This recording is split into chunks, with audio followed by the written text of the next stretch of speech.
Hello students, my self Himanshu.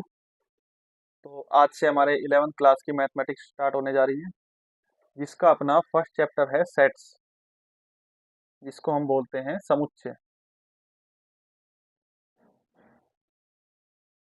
तो देखेंगे समुच्चय होते क्या हैं, समुच्चय क्या होता है, समुच्चय के कितने प्रकार होते हैं, इनको कितने तरीके से लिख सकते हैं हम लोग, सब कुछ यही देखेंगे।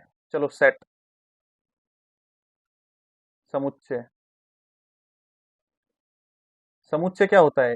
ए set is a collection of well defined and distinct objects. जो सेट होता है अपना, वो एक कलेक्शन होता है। कैसा कलेक्शन होता है? वेल डिफाइंड, जो कि वेल डिफाइंड होता है, एंड जिसके अंदर आते हैं डिस्टिंक्ट ऑब्जेक्ट्स। डिस्टिंक्ट मतलब एक तरह से अलग अलग ऑब्जेक्ट, मतलब कुछ भी उसके अंदर सेम नहीं आ सकता। वेल डिफाइंड मतलब कि वो प्रॉपर पूरे तरीके से डिफाइन होना चाहिए। अगर आपको कोई बोले कि एक सेट बनाओ आप, जिसमें कि वर्ल्ड के टॉप 7 क्रिकेटर्स हों, तो सबके अकॉर्डिंग टॉप क्रिकेटर्स तो अलग अलग होंगे, तो वो एक वेल डिफाइंड कलेक्शन नहीं बनेगा ना। और अगर आपको कोई बोले कि 1 से लेके 9 तक के नेचुरल नंबर्स का एक सेट बनाओ, तो वो तो वेल डिफाइंड है, सबके लिए नेचुरल नंबर 1 से 9 तक 9 है। ठीक है। और डिस्टिंक्ट ऑब्जेक्ट अलग अलग, इसका एक एग्जांपल लेके देखो, मैं आपको समझाता हूँ। ठीक है, एग्जांपल लिया हमने कि जो स्कूल होता है, स्कूल के इंग्लिश अल्फाबेट्स का सेट है। इसको कैसे लिखेंगे हम? SCHOL। इसको ऐसे लिखेंगे हम। यहाँ पे अगर ये ओ जब 2 बार रिपीट हो रहा है, तो सेट के अंदर वो केवल एक ही बार आएगा। इसका मतलब यही है, रिप्रेजेंट कर रहा है डिस्टिंक्ट ऑब्जेक्ट। डिस्टिंक्ट मतलब अलग अलग होनी चाहिए। अगर दोनों ओ को आप यहीं पे रिप्रेजेंट कर दोगे, तो डिस्टिंक्ट नहीं रहेंगे, सेम आ जाएंगे सेट के अंदर। तो सेट के अंदर सारे एलिमेंट्स अलग अलग होते हैं, सेम एलिमेंट्स को एक ही बार लिखा जाता है। इसको मैं थोड़ा ठीक करके लिख देता हूँ, ठीक से नहीं नोट हुआ है, या फिर ये एग्जाम्पल मैं बाद में करवाता हूँ आपको।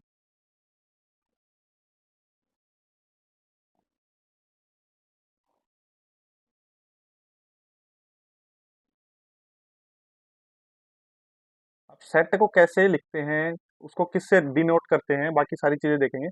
Represent with capital letters. Set को हमेशा इंग्लिश अल्फाबेट के कैपिटल लेटर से डिनोट करते हैं। फॉर एग्जाम्पल,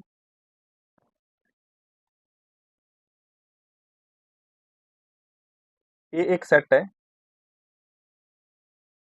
जिसके अंदर ये 1 to 5 तक के नेचुरल नंबर का सेट है। तो क्या होगा? 1, 2, 3, 4 एंड 5। ये सेट है आपका 1 to 5 तक के नेचुरल नंबर्स का सेट।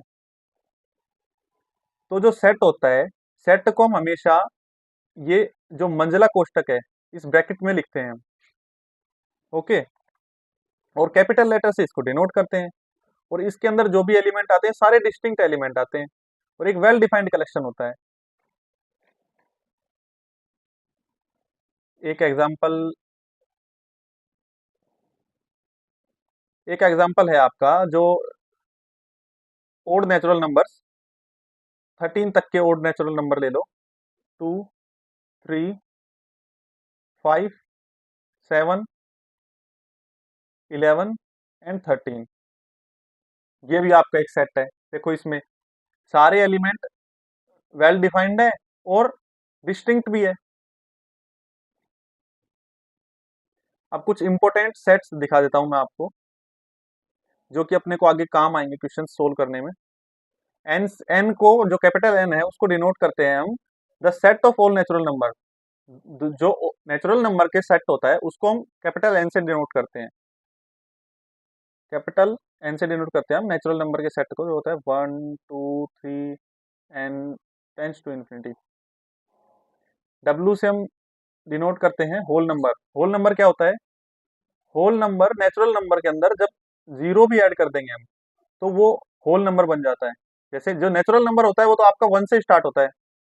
जो होल नंबर होगा, वो आपको जीरो भी इंक्लूड कर लेगा नेचुरल नंबर में, सो 0 1 2 3 टू इन्फिनिटी। ठीक है, ये आपका होल नंबर होता है। तीसरी हम बात करेंगे the set of integers. Integers क्या होते हैं? इंटीजर्स वो होते हैं जिनमें जो नेचुरल नंबर होते हैं वो प्लस में भी और माइनस में भी, दोनों नेगेटिव एंड पॉजिटिव दोनों टर्म्स भी आएंगे इसमें, और उसके साथ साथ में आपके पास जीरो भी आएगा। जैसे यहाँ पे आपके पास -3 -2 -1 0, और पॉजिटिव टर्म्स भी 1 2 3 एंड सो ऑन। ठीक है, लेकिन ये सारे आएंगे इसमें पूर्णांक की। ठीक है, क्यू को हम डिनोट करते हैं रैशनल नंबर से। रैशनल नंबर क्या होता है? रैशनल नंबर होता है आपका, रैशनल नंबर को हम हमेशा p बाई क्यू टाइप में लिखते हैं। ठीक है, और यहाँ पर जो p और q होते हैं, ये आपके p और q आपके इंटीजर्स होते हैं। p और q इंटीजर्स होते हैं, और इसके अंदर जो q है वो कभी भी आपका जीरो नहीं होगा। Got it? q आपका कभी भी यहाँ पे जीरो नहीं होगा, क्योंकि अगर आपका q यहाँ पे जीरो हो गया तो ये इन्फिनिटी बना देगा। ठीक है, और इन्फिनिटी एग्जिस्ट करता ही नहीं है इसमें। आई से हम डिनोट करते हैं इर्रेशनल नंबर्स को। इर्रेशनल नंबर्स कौन से होते हैं? वो नंबर्स जो रैशनल नहीं होते, मतलब कि रैशनल के अलावा जितने भी नंबर्स होते हैं वो आपके इर्रेशनल नंबर्स में आते हैं। ठीक है, इसमें आएंगे जो रैशनल नहीं होते, नॉट रैशनल। ठीक है, आर से हम डिनोट करते हैं रियल नंबर्स। रियल नंबर में अपने, रियल नंबर में जो भी हमने अभी ऊपर ये जितने भी सेट देखे हैं, natural number, whole number, integer number, rational number और इर्रेशनल नंबर, ये सारे आ जाते हैं आपके रियल नंबर के अंदर। ठीक है, तो रियल नंबर के अंदर आपके आते हैं ऑल ऑफ द अबव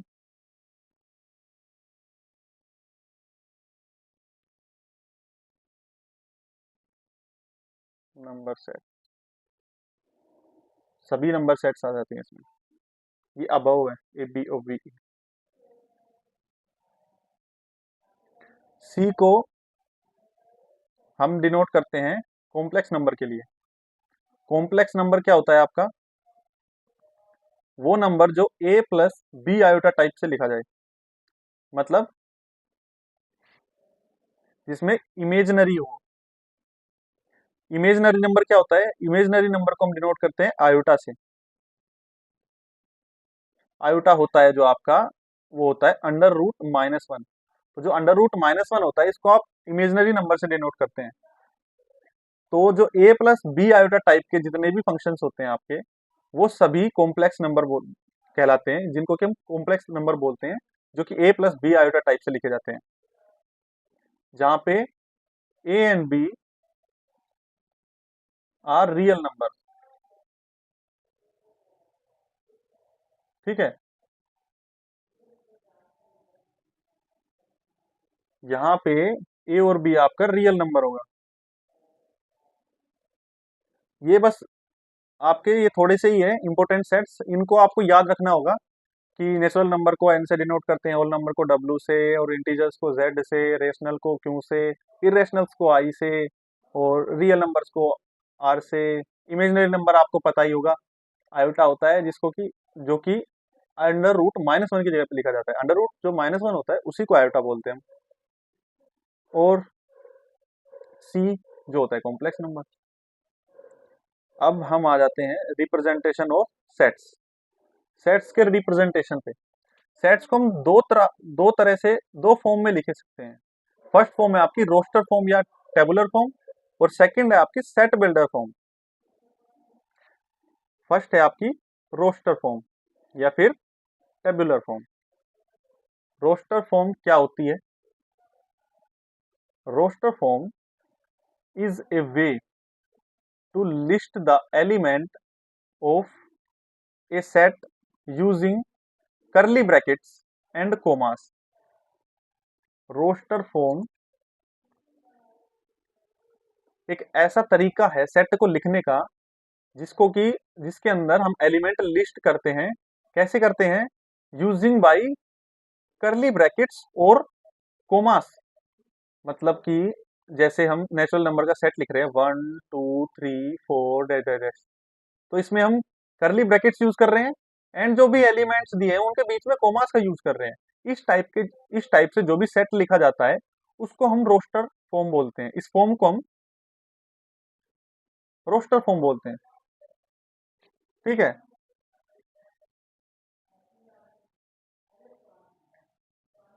इसको राइट करने का, how to write a set in roster form, इसके 3 स्टेप्स बताए मैंने। फर्स्ट है आपका list the element of the set.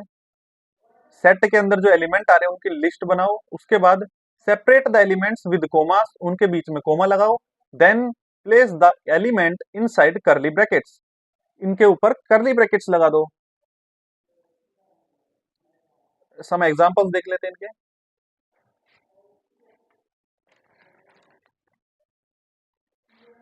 Example है आपका 1 2 3 4 5। ये है आपका first 5 natural number.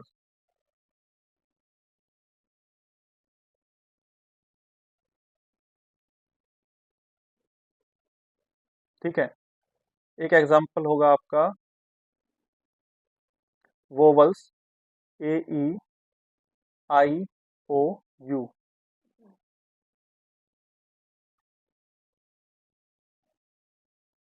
Vowels in English alphabets.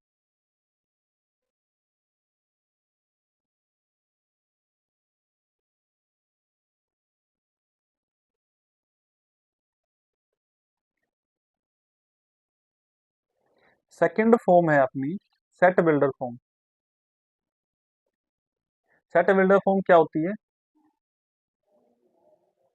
All the elements, वो सभी एलिमेंट ऑफ ए सेट, एक सेट के वो सभी element poses a single common property, जो कि एक सिंगल कॉमन प्रॉपर्टी को सेटिस्फाई करे, which is not possessed by any element outside the set. कि कोई भी उस प्रॉपर्टी की वजह से, जो आप कॉमन प्रॉपर्टी बताओगे उस प्रॉपर्टी की वजह से बाहर से कोई भी एलिमेंट सेट के अंदर नहीं आना चाहिए, बल्कि जो आपके सेट के एलिमेंट है वो सभी सेटिस्फाई करने चाहिए उस प्रॉपर्टी को। मतलब जो भी कॉमन प्रॉपर्टी आप सेट बिल्डर फॉर्म के अंदर लिखोगे, वो कॉमन प्रॉपर्टी केवल आपके सेट के जो एलिमेंट्स है उन्हीं को सेटिस्फाई करनी चाहिए। उनके अलावा कोई भी एलिमेंट को अगर सेटिस्फाई कर रही है और वो एलिमेंट सेट के अंदर नहीं है, तो वो एक सेट बिल्डर फॉर्म नहीं कहलाएगी। समझ रहे? मतलब एक एग्जांपल देख लें। एग्जांपल है आपका x, that x is a odd natural number।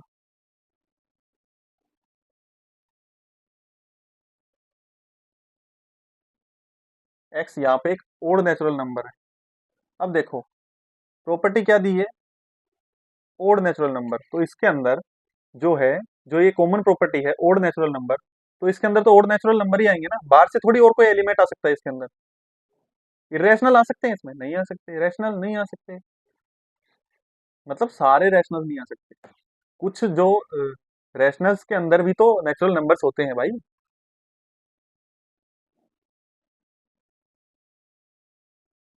चलो ये हो जाएगा आपका 2 3, सॉरी सॉरी 5। हाँ एक चीज और बता दूं आपको मैं, 9 11 13 एंड so on। सेट के अंदर एक ये भी चीज होती है कि आप जो एलिमेंट्स हैं उनको आगे पीछे भी लिख सकते हैं। जैसे जो ओड नंबर्स लिख रहा हूं मैं अभी, नेचुरल नंबर्स के ओड जो टर्म्स लिख रहा हूं उसमें 2 3 के बाद 5 आएगा। बट हम ये भी लिख सकते हैं कि 2 3 7 5, मतलब एलिमेंट्स को आगे पीछे लिख सकते हैं, बट एलिमेंट सारे आने चाहिए आपके सेट के अंदर। ठीक है, सेट के अंदर एलिमेंट सारे आने चाहिए, भले ही आगे पीछे लिख दो सेट्स के एलिमेंट्स को, और एलिमेंट कभी भी रिपीट नहीं होगा। एक बात ये भी है। एक एग्जांपल है अपना, x बिलोंग्स टू z, जो कि -4 to 3। x बिलोंग कर रहा है z में, जहां पर जो x है वो -4 less than and equal to x less than 3। मतलब कि जो x है वो आपका -4 से 3 के बीच में है, और x जो है -4 भी हो सकता है, क्योंकि यहाँ पे less than and equal to है ना। इस हिसाब से आपका इसमें एलिमेंट्स क्या होंगे, यहाँ पे आपके होंगे एलिमेंट्स -4, -3, -2, -1, 0, 1 एंड 2। 3 नहीं होगा, 3 से छोटे ही होंगे, क्योंकि यहाँ पे less than and equal to नहीं है ना। ये आपका, देखो, ये आपकी है सेट बिल्डर फॉर्म, और ये आपकी है रोस्टर फॉर्म। अगर आपको चेक करना है कि आपने सेट बिल्डर फॉर्म ठीक लिखी है, तो उससे आप रोस्टर फॉर्म बना के देख लो, और अगर सेम वही आ रही है जो आपकी जो सेट आना चाहिए, तो बस आपका सही है। जो भी आपने कॉमन प्रॉपर्टी ली है वो प्रॉपर्टी सही है। कार्डिनल नंबर, कार्डिनल नंबर क्या होते हैं? कार्डिनल नंबर मतलब कार्डिनल संख्या।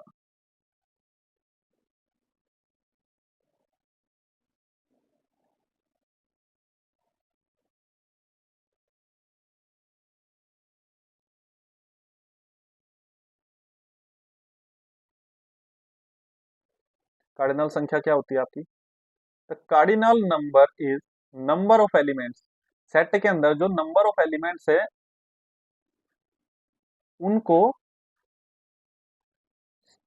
जो रिप्रेजेंटेशन होती है उनकी, मतलब नंबर ऑफ एलिमेंट्स के सेट के अंदर आपके कितने एलिमेंट्स है, 2 है, 3 है, 4 है, 5 है, उसको हम कार्डिनल नंबर बोलते हैं। जैसे अगर हम एग्जांपल ले, एक सेट है 1 2 3 4 6 5 7 8 9, तो इसका कार्डिनल क्या होगा? तो काउंट कर लें कितने एलिमेंट है, 1 2 3 4 5 6 7 8 9।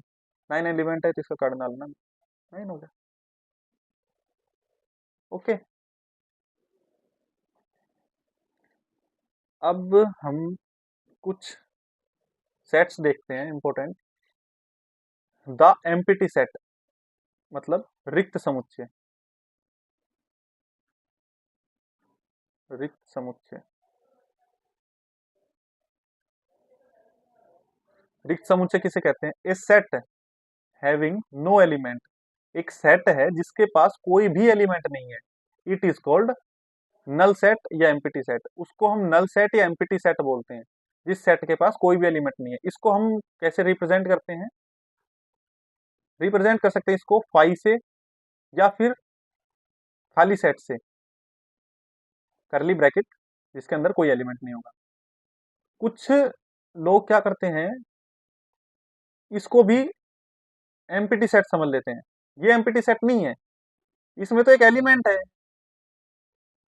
फाई एक एलिमेंट है इसके अंदर, तो करली ब्रैकेट में एक फाई एलिमेंट है, तो ये तो एम्प्टी सेट हो ही नहीं सकता।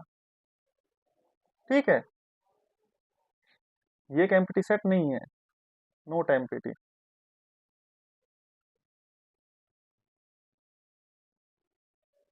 एग्जाम्पल देखो, पहले इसके एग्जाम्पल देखते हैं। तो इसके एग्जाम्पल,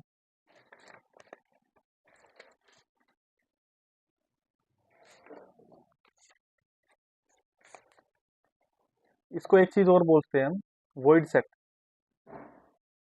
एक नाम और भी है इसका, वॉइड सेट। ठीक है, इसका एग्जांपल है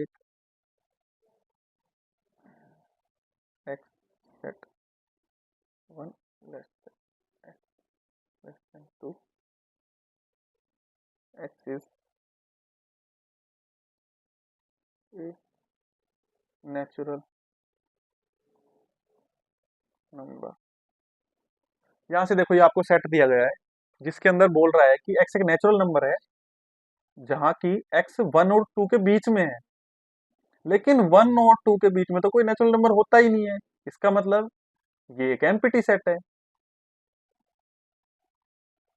इसको जब हम रोस्टर फॉर्म में लिखेंगे तो ये एक एम्प्टी सेट आएगा, क्योंकि जो इसमें प्रॉपर्टी दे रखी है उस प्रॉपर्टी के हिसाब से तो कोई एलिमेंट होता ही नहीं है। तो यहाँ पे ये एक एम्प्टी सेट होगा। ठीक है, एक एग्जांपल और देखते हैं। X that x square equal to 4, जहाँ की एक्स इज ओड, बोल रहा है कि एक्स ओड है और एक्स स्क्वायर इक्वल टू आएगा आपका 4। यहाँ क्या है, ओड मतलब ओड क्या क्या होता है, 1। ओ सॉरी, ऊपर मैंने कुछ ओड नंबर लिखे थे, उनमें मैंने 1 को इंक्लूड नहीं किया। Sorry sorry, 1।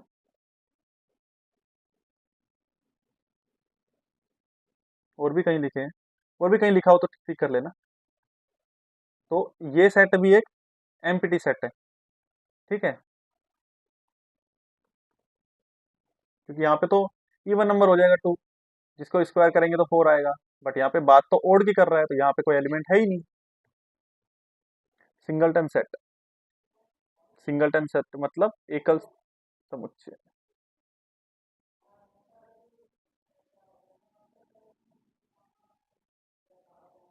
एकल समुच्चय, a set consisting of a single element is called a singleton set.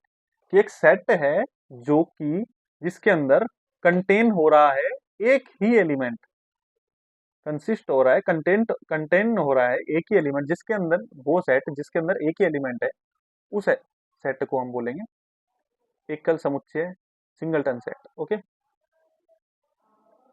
जैसे फॉर एग्जांपल एक सेट है आपका,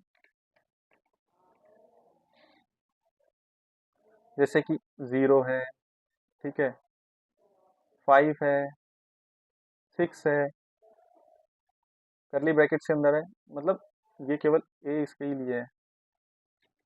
सॉरी सॉरी,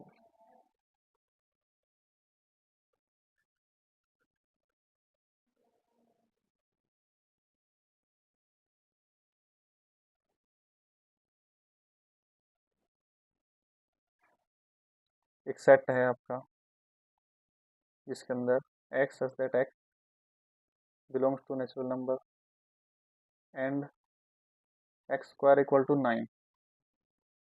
नेचुरल नंबर में एक्स क्या होता है जिसका कि अगर स्क्वायर करेंगे तो 9 आए, क्या होता है 3। इस सेट में कितने एलिमेंट है, 1। तो ये क्या हुआ, सिंगलटन सेट।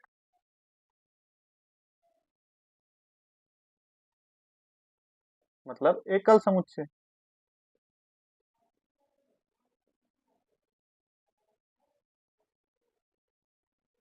ठीक है, और जो मैंने बताया था जैसे सिंगलटन 0 आ गया, 5 आ गया, 7 आ गया, 4 आ गया, ये सभी सिंगलटन सेट है जिनके अंदर एक एक ही एलिमेंट है। ओके, आगे बात कर लेते हैं फाइनाइट सेट। तो फाइनाइट सेट क्या होता है, इस सेट विच इज एम्प्टी, कि एक सेट है जो या तो एम्प्टी है या फिर consist of a definite number, या फिर उसके अंदर डेफिनेट नंबर्स हैं। डेफिनेट मतलब वो नंबर्स जिनको हम काउंट कर सकें, काउंटेबल, काउंटेबल नंबर्स होते हैं वो भी फाइनाइट होते हैं, और कुछ अनकाउंटेबल फाइनाइट नंबर। ये चीजें आपको ग्रेजुएशन में समझ में आएंगी कि अभी तो आपको ये देख लो, फाइनाइट मतलब काउंटेबल, जो भी काउंटेबल नंबर हो आपके वही फाइनाइट होते हैं। अभी यही लेके चलो आप चीजें। Of A define definite number of elements is called a finite set. मतलब कि वो सेट जिसके अंदर जो नंबर ऑफ एलिमेंट्स है वो डिफाइन है, ठीक है, वो आपका फाइनाइट सेट होता है। फॉर एग्जाम्पल, ये है आपका 1 2 3 4 टेस्ट टेस्ट टेस्ट 15। ये एक नेचुरल नंबर का सेट है जो कि 1 से 15 तक है। तो इसमें नंबर ऑफ एलिमेंट कितने हैं? कार्डिनल क्या है इसका? 15, जो कि है आपका डिफाइन, फाइनाइट है जो कि। तो ये कैसा सेट होगा? Finite set.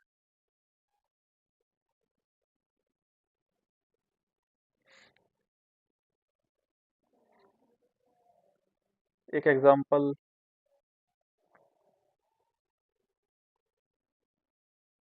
x, that x belongs to integer जहाँ की x² = 4 हो, ठीक है।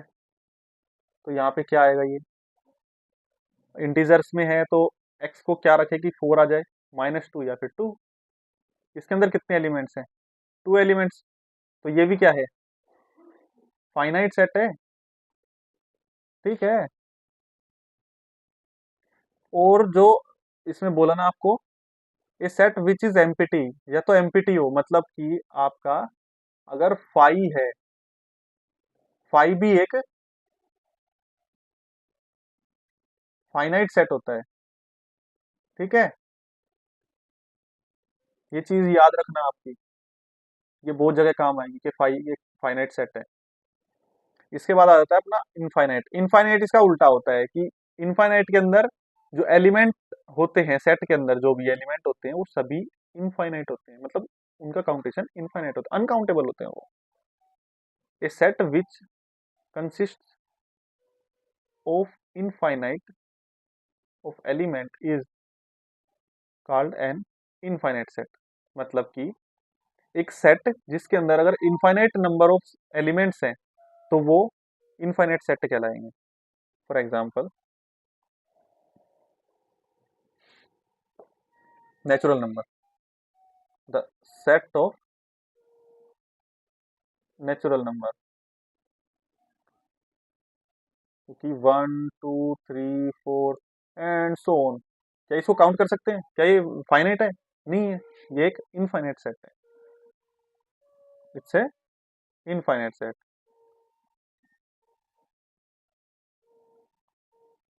ठीक है।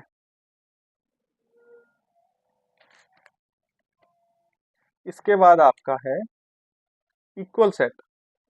इक्वल मतलब समान समुच्चय, जो कि समान हो दिखने में या उसके अंदर एलिमेंट समान हो, समान समुच्चय।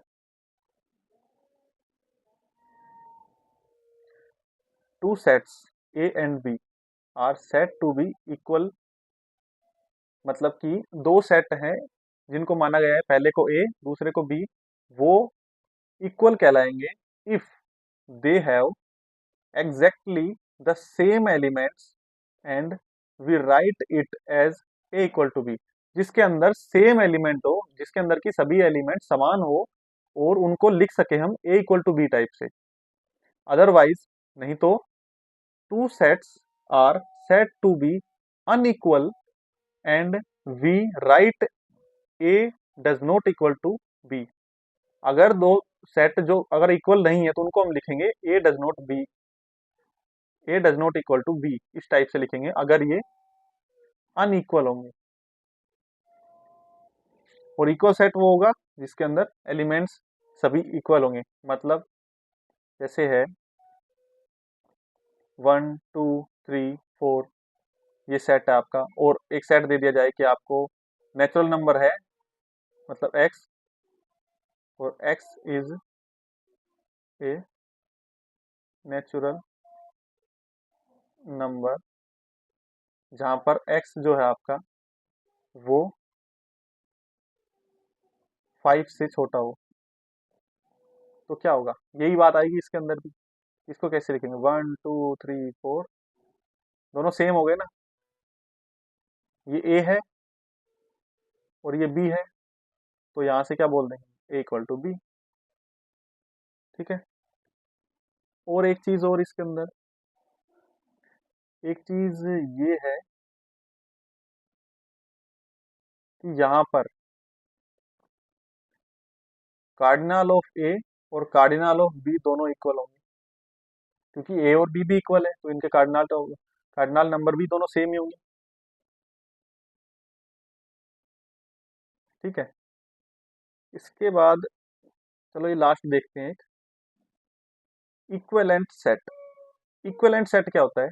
Two sets are said to be equivalent if their cardinal number are same.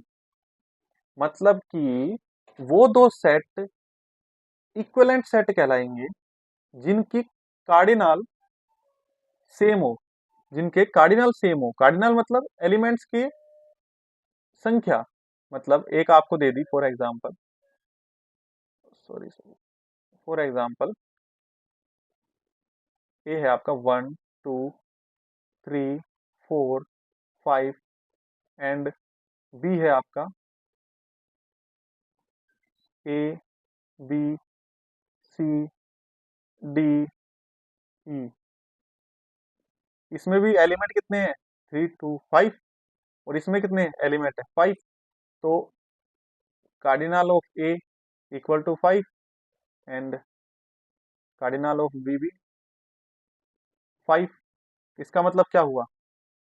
दोनों के कार्डिनल सेम है, तो ये एक इक्विवेलेंट सेट है। बट इक्वल सेट नहीं है। इससे हम क्या बोल सकते हैं? इससे हम एक चीज बोल सकते हैं कि प्रत्येक इक्वल सेट, मतलब कि every equal set is A equivalent set, कि हर इक्वल सेट एक इक्विवेलेंट सेट भी होता है। क्योंकि इक्वल सेट के अंदर ये तो सीधी सी बात है कि इक्वल सेट होते हैं वो तो बिल्कुल इक्वल ही होते हैं, उनके सारे एलिमेंट भी इक्वल होते हैं, तो नंबर ऑफ एलिमेंट्स भी इक्वल हो गए। आगे है सबसेट। चलो ये टॉपिक भी कर लेते हैं, या फिर मैं सोच रहा था चलो सबसेट से कल अगले लेक्चर में करवाऊंगा, सबसेट स्टार्ट करवाऊंगा अगले में। अभी यहीं तक ठीक है। ठीक है। एनसीईआरटी बुक में देखना, इनसे रिलेटेड जो भी क्वेश्चन है करके देखना, बाकी एक्सरसाइज तो मैं पूरी सोल्व कराऊंगा ही बाद में, एक बार टॉपिक कंप्लीट होते ही फर्स्ट चैप्टर के। ओके। सो मिलते हैं नेक्स्ट लेक्चर में। ओके। बाकी सेट था, बस सेट में यही है, बाकी सब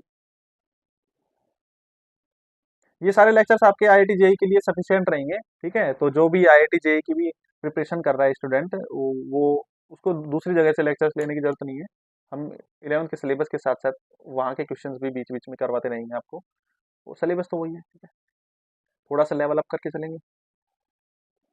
और चैनल पे अभी नए आए हो, चैनल को सब्सक्राइब कर लेना, ताकि जैसे ही मैं लेक्चर अपलोड करूँ तो आपको पहले ही नोटिफिकेशन आ जाए। और अपने जितने भी दोस्त हैं, यार है, भाई बंधु जो भी है, सबको शेयर कर दो चैनल। तो मिलते हैं नेक्स्ट लेक्चर में। Bye bye.